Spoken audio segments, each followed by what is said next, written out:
All right. So we're looking at an issue today here on the Newport This Week podcast that is obviously a statewide, national, international issue, and that's housing. And I read from this week's paper a story headlined Island Looks at Solutions for Housing Crisis. With a uniquely maddening market and a projected increase of workers and retirees in the region, Newport, Middletown, and Portsmouth face a grim future if nothing is done to address housing. This from Phil Cozzolino. That's according to Chris Worley, an analyst with Fourth Economy, a consultant working with the Greater Newport Chamber of Commerce to enhance small business support, grow the workforce, and improve infrastructure systems through increased housing on Aquidneck Island. The collaboration has yielded an initiative titled Connect Greater Newport, which was included as part of a May 11th forum hosted by Grow Smart Rhode Island and the Aquidneck Land Trust over at Innovate Newport. Chris, you join us today on the podcast. Thanks for making the time. We're going to get a little bit of a condensed version of the presentation that you gave on May 11th. First thing, though, the challenge of affordable housing, it's multi-layered, it's multifaceted. It has everything to do with municipalities and zoning. It has everything to do with wetlands and zoning. It has everything to do with the ebb and flow of the markets. The supply is way below the demand right now. So in a nutshell, when you look at a place like Aquidneck Island, where there are very limited places to develop new infrastructure, what's your reaction? Yeah, certainly it's a multifaceted issue as you laid out. That's why we've been working in coordination with folks like Aquidneck Land Trust, Housing Works Rhode Island, Grow Smart Rhode Island to tease apart some of those in-depth issues on this. And I'll get a bit in my presentation to some of the recommendations that we've laid out. But in our final report, we've got detailed recommendations about things like zoning and also some examples from across the country with case studies where folks have successfully implemented the types of recommendations that we have for the Greater Newport area. Well, let's get right to it. Let's see some of this presentation, some of the slides that you're going to share with us, and walk us through your consultant's view on how to solve this crisis.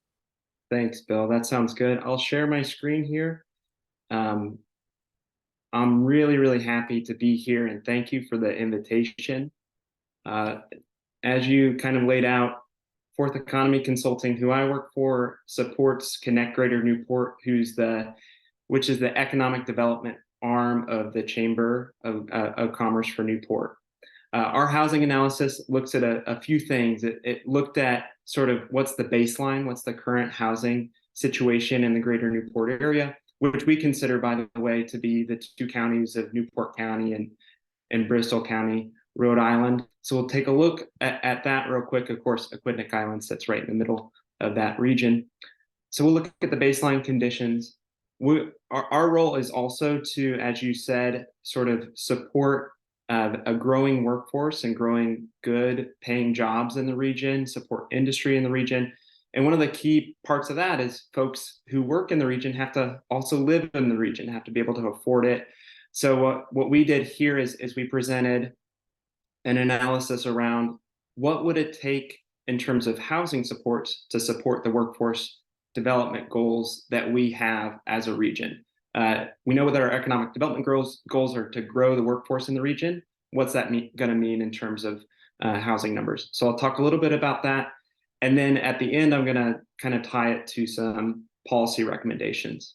Great. So what do we know about housing in the region? We know that it's getting more and more expensive. Over the course of the last 5 years, housing costs have increased by 44% in the region.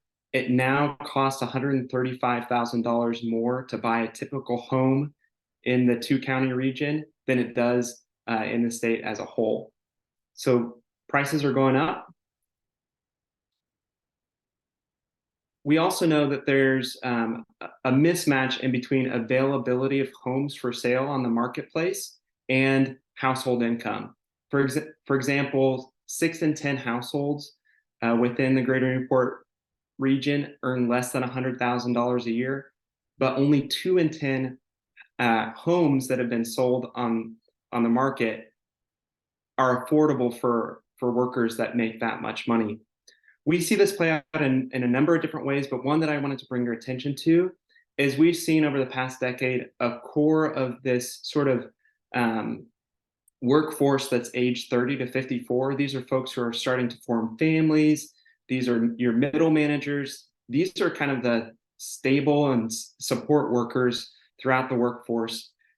Losing these workers is sort of a telltale sign of homes affordability becoming a huge issue. So even in the past decade, where we've seen population gains and gains across the workforce, as an increasing workforce, we've seen losses in this age of worker. So that's concerning. We also know that looking forward into the future, when you look at state projections for how the workforce is going to change in terms of occupational and industry projections, the state says that the 2-county region is going to grow by 15% over the next 10 years. That's a growth of about 7,500 jobs. We also know that the region has an aging workforce. This is a problem, as you said, throughout the state and throughout the country, but nearly 10,000 people in the next 10 years could be expected to retire from the region. So you put those two numbers together, we know that there's going to need to be a significant backfilling to stabilize the regional workforce.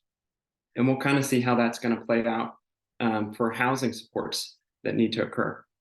Just a baseline, the regional workforce is a hair above 48,000 workers. That's concentrated in education and health services, leisure and hospitality, professional and business services.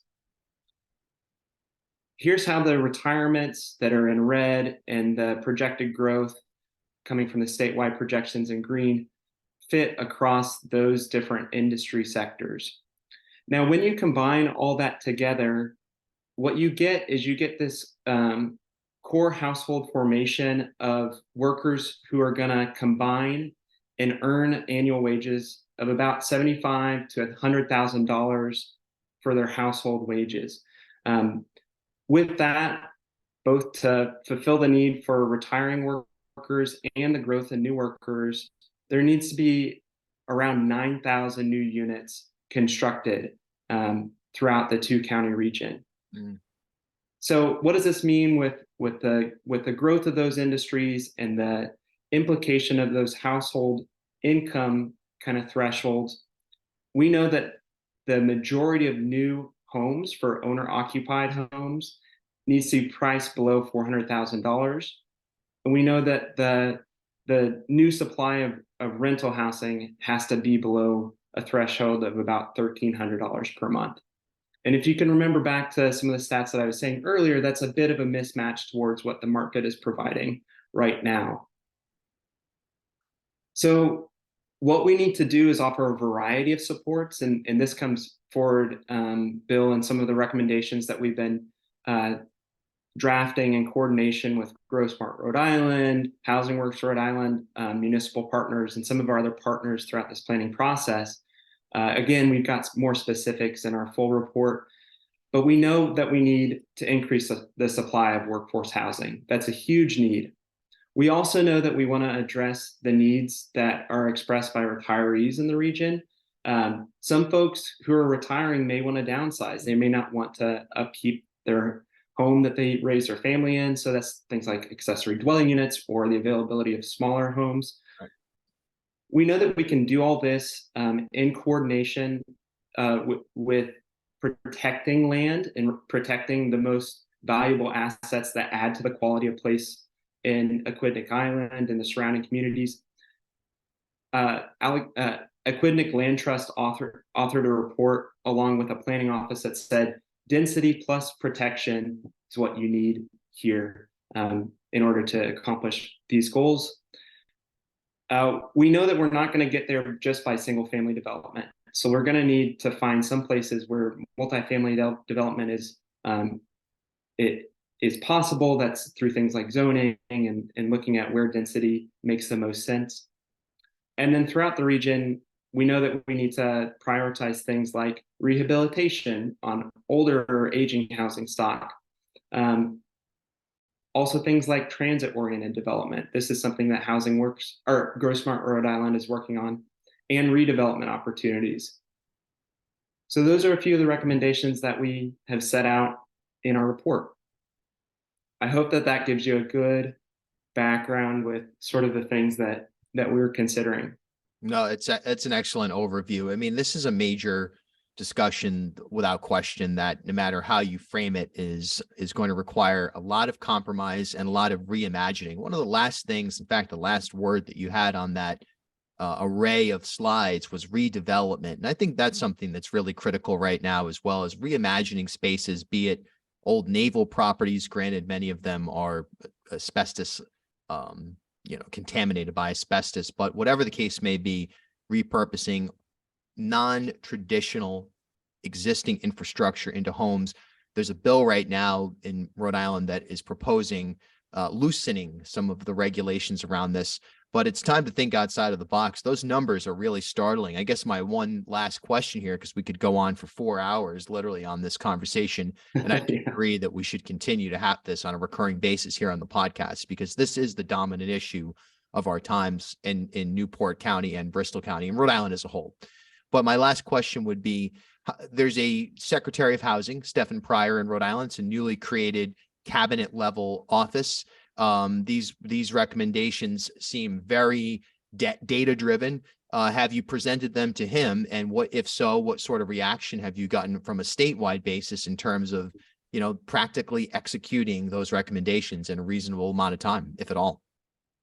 That's a great question. We are still socializing this. This is, I think, week 3 that these recommendations have been out in the general public. And so he's definitely on our list of, who to outreach to in the future. But I would say a lot of the input for what makes sense and what's part of those recommendations is taking into account the statewide initiatives that are kind of in place. Like you said before, this is a statewide issue. It's especially prominently an issue in the Newport community.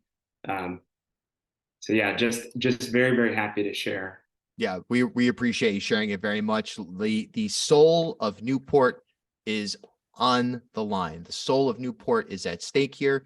It comes down to Airbnbs being a major driver of converting what were units that working class families resided in to micro hotels that are loosely regulated.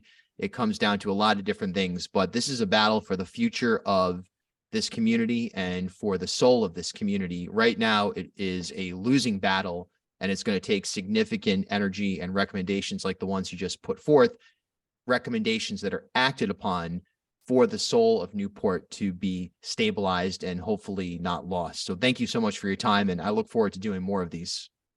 Thanks, Bill. I appreciate it.